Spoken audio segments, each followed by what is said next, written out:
Hai, Apple atau Android? Apple atau Android? Apple. Apple atau Android? Apple. Apple atau Android? Android. Android, serius? Sekarang pukul berapa? 7. Untuk RM70 satu jawapan, adik boleh namakan 3 mage dalam Mobile Legends tak? Nana satu.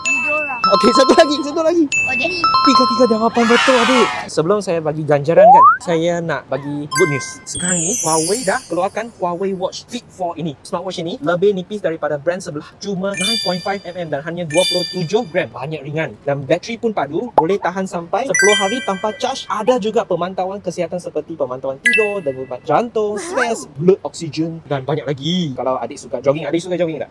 Suka jogging. Okey. Ada juga trail running mode siap dengan peta offline dan GPS. Ada lebih daripada 100 workout modes jugalah. Lagi best, boleh pakai dengan Android ataupun iPhone. Adik, best tak Huawei Watch Fit 4 ni? Adik ada follow saya tak? Kalau adik follow sekarang, saya akan gandakan ganjaran tadi tu. Yang ni.